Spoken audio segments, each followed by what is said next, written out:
folks, welcome back to Flatirons Tuning. We are here today with your SubaNews for the 27th week of 2026. So we got to talk about Pikes Peak results, some interesting racing for the Boxer Rally Spec Z over there in Japan, some interesting news from Subaru, and of course we're recording this on the 1st of July, so we actually have June sales numbers, so we have to take a look at that as well. Before we dive into all of it, just want to say make sure you like, subscribe, hit the hype button if you see it. That helps us out a ton, helps us keep coming back to making these videos for you.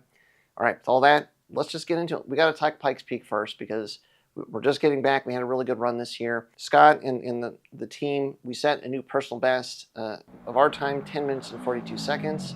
4 seconds faster than we've ever been up the mountain. We feel really good about that. It was clear weather. Everybody got a dry run up to the summit, which is great. We feel really good about our result, and it would be a fantastic, year for us. But we wanted to take the record, and it turns out somebody else at the race now has reset the record for the fastest Subaru up the mountain.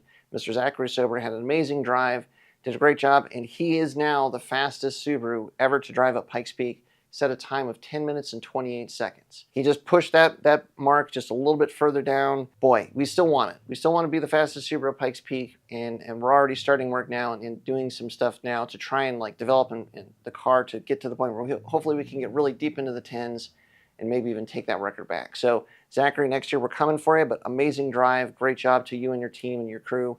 Yeah, it's really neat to see the Subarus keep getting faster, and maybe next year there's going to be even more Subarus out there. Just have to wait and see. Other racing news. The Kumakogen Rally was the second event that the Boxer Rally Spec Z, this is the all-wheel drive BRZ piloted by Toshi Arai, competed in.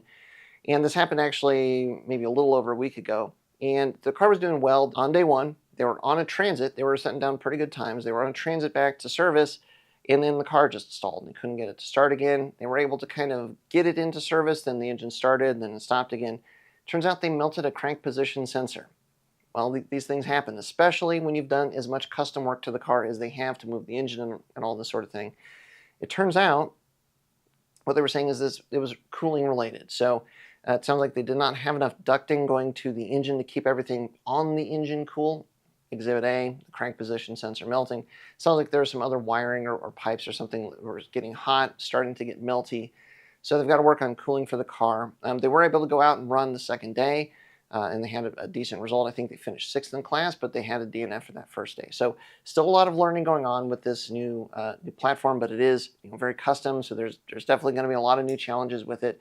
But we're excited to see it out there running. It looks really fun, and I just cannot wait to see them continue to develop this and see where Subaru goes with this all-wheel drive BRZ concept. All right, we got to talk about Subaru sales numbers for June. It's pretty solid June. WRX sales, very consistent. 1,233 units sold. BRZs, rock solid, 211 sold. They're very consistent. WRX sales are up compared to last year. Of course, this June last year was the year where WRX sales really tanked because the prices went up. So we're seeing a lot more consistent sales. Hopefully, the trend that we're on here, Subaru could see like maybe 14 or 15,000 units sold this year, which would be a nice step up from 2025. We'll just have to see if that momentum carries through for the rest of the year. What's really interesting, in June here, this is the first year that all of the EV models were basically all available. So we're getting much more of a sense of what the demand is for the Subaru EVs. And the demand is good. So the Solterra was actually the slowest selling of all of them, only about 218 sold. Uncharted, 699 units sold. Trailseeker, 953 units sold. Trailseeker is just crushing it. All told, altogether, 1,870 Subaru EVs sold in June. Those are really good numbers, and I mean, it's possible that they're only going to build from there. So the Trailseeker, it's fun, it's fast, it's the quick and fun Outback that we've always wished that Subaru would make. And here it is, and it just happens to be an EV. So we're going to have to see what these numbers do continue going forward. Of course, Crosstreks and Foresters, they're just crushing it at the top. Over 16,000 units of each one sold. So those are still like the bedrock of Subaru's sales. But now the EVs are coming up. The WRX is solid. Let's see what happens for the rest of the year.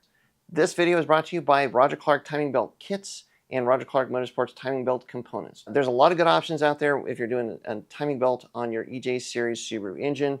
But Roger Clark has got the most options, the most different components to get you exactly what you need to do the job right. We've got an example of some of them here for you today, such as the timing belt kits that use various different belts like the HKS, STI belts, Subaru OEM belts, the SA Kevlar belts. We have Mitsubishi, which is the OEM belt supplier for Subaru here in the US.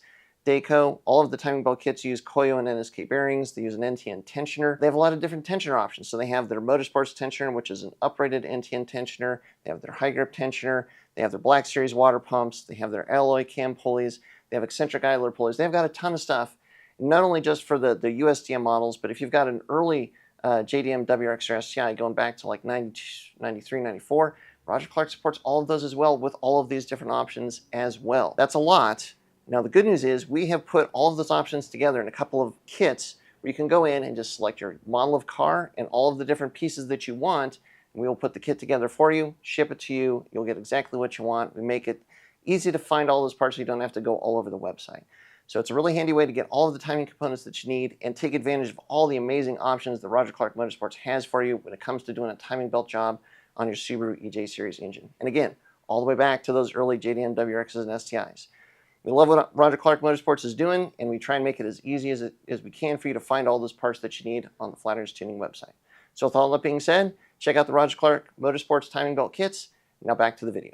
So, last but not least, we've got to talk about a trademark that Subaru has filed here in the U.S. market. But you know what? Before we do that, let's head back to the warehouse. Let's see what we got going on back there. In like different angles too.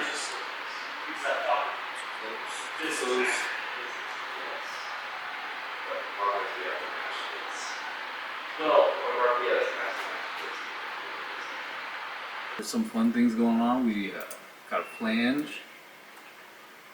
It would be 80 HP side. And then Subaru side. And then you gotta make them go like that.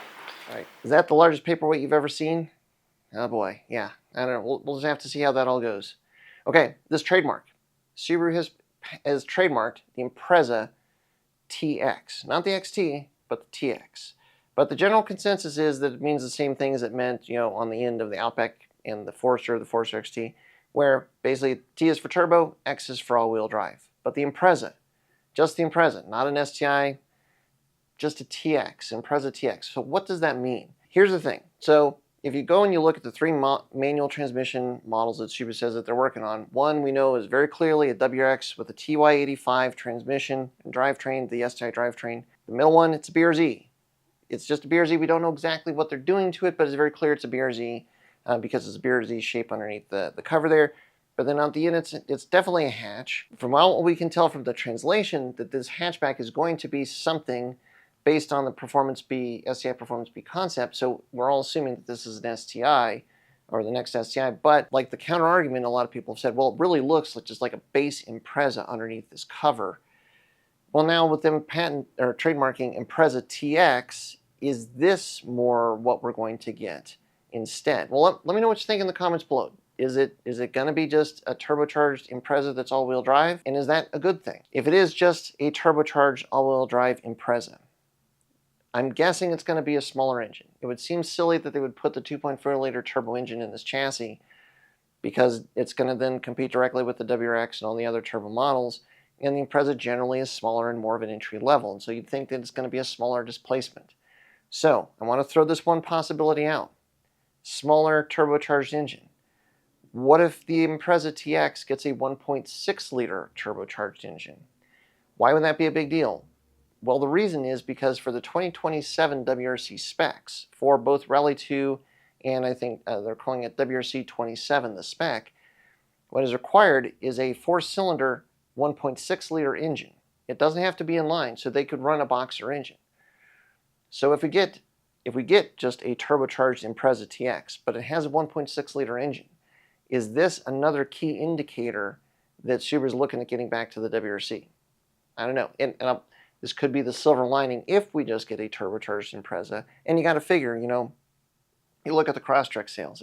Would they just put it in the Impreza? They're selling a ton of Crosstreks. It makes sense that they would put it in the Crosstrek too. So many people have wanted a turbocharged Crosstrek forever. That could be a home run. And if it gets us maybe that one step closer to the WRC, maybe that's still a win too. So let me know what you think in the comments below. Let me know what you think this trademark means. That is all the news we got for the 27th week of 2026. I don't even know where we are at this point. Thanks very much for your support. As always, until next time, stay tuned with Flatirons Tuning.